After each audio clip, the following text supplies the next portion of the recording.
কথা বলবেন। এটার মধ্যে সিরিয়াল আছে, ব্রেড ক্রাম আছে, আর জেলো পাউডার আছে।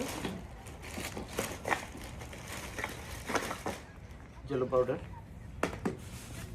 সিরিয়াল কই, ও আনা হয় না, ব্রেড ক্রাম আনা হয় না, এটার মধ্যে দেওয়া আছে। এখন শুধু আমি মিক্সড করব কর্ন,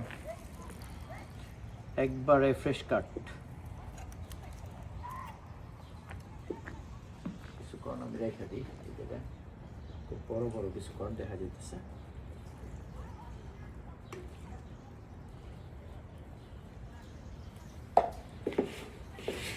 এটা মূলত কার ফিশিং এর জন্য যে ফুড এটাই তৈরি করা হচ্ছে।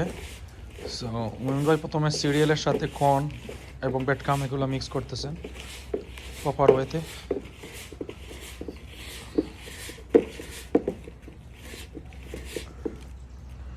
জেলো পাউডার খোলা আছে কোথাও,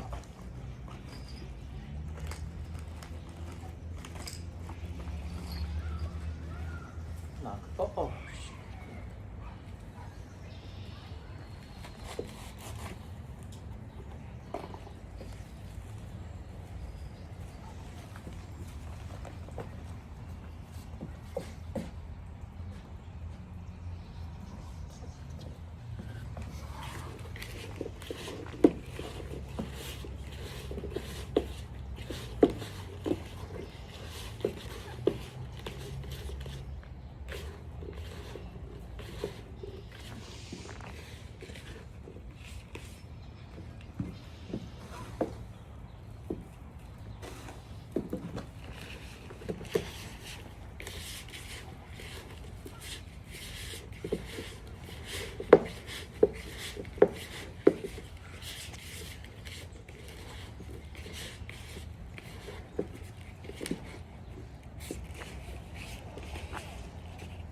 এটা এক্সট্রা কিছু খাদ্য মাছের জন্য দেওয়া হয় যাতে আশপাশের মাছগুলা ফুডের স্মেলটা পানির নিচে পায়।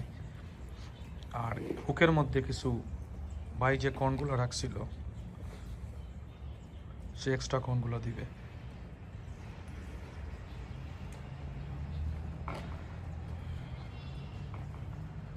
আপনারা যারা কার্প ফিশিং করতে চান তারা শিখে রাখতে পারেন। এটা অনেক পরিশ্রম আছে, প্লাস অনেক টেকনিকও আছে, একটু সময় নিয়ে আসতে হবে। কার্প ফিশিং এ আসলে টেকনিকের চেয়ে বড় হইতেছে ধৈর্য ধরে শুধু বসতে হয়, ধৈর্য ধরে বসতে হয়, রাইট।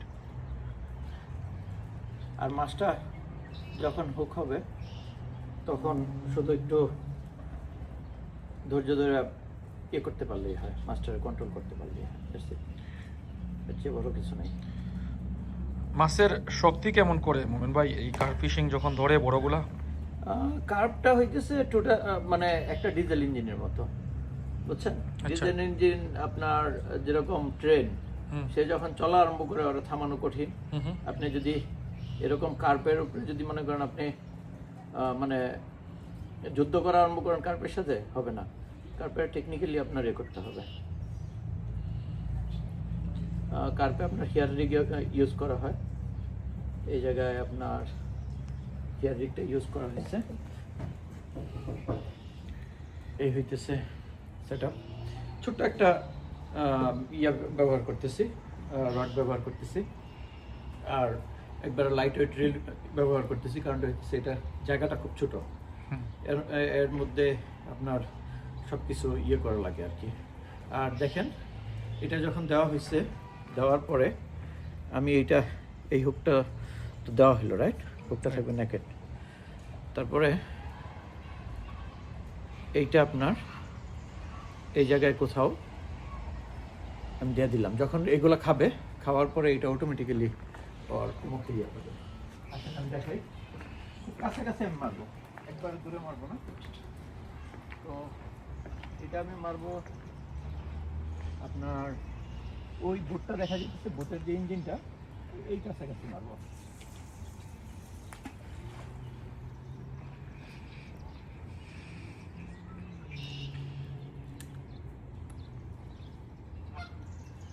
কাছাকাছি মারার পর একটা জিনিস করব, যে এইটা আমার মানে রডটা যে রাখবো, রাখার আগে আমি টান দিয়ে আমি চেক করব যে কতটুকু লুজ আছে। আমি যদি এটা লুজ না দিই তাহলে সিপ সহ কার্ভ যখন ধরবে তখন সিপ সহ নিয়ে চলে যাবে। সো আমি রডটা যথেষ্ট পরিমাণ রিলটা যথেষ্ট পরিমাণ লুজ দিয়ে রাখছি। এখন যদি টানার পরে দেখা যাবে কি যে সে সুতাটা বের হবে, কিন্তু ইয়ে হবে না, মানে সিপটা নিয়ে চলে যেতে পারবে না। এই তো দেখা যাক, মাছ ধরার পর আবার দেখানো হবে। হ্যাঁ, উপরের দিকে টান দেন হালকা। হ্যাঁ হ্যাঁ, এইবার মাছ লাগিয়ে গেছে। হ্যাঁ, বেলটা খুলে লন, উপরের দিকে পেঁচাইতে থাকেন একটু। দেখি এদিকে দেন, যে উগাকে যাওয়ার তো কথা না, যাওয়ার তো কথা না।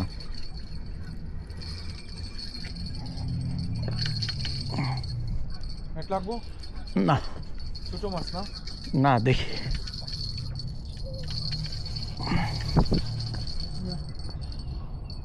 বেলটা খোলার দরকার।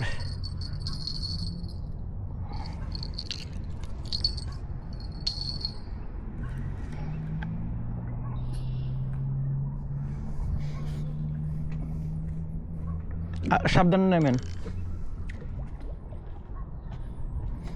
বিলাই নাকি? আমি বুঝাই গেল দাঁড়ান দাঁড়ান, না কার ভালোই, দাঁড়ান দাঁড়ান দাঁড়ান, তাড়াহুড়োর কিছু নাই।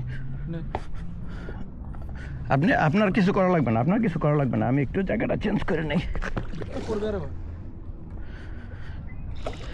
এইটা একবারে দাঁড়ান, আমি এটা ব্যথা পাইছে কোথাও কোনোভাবে, আপনার এই যে ব্লিডিং হইতেছে।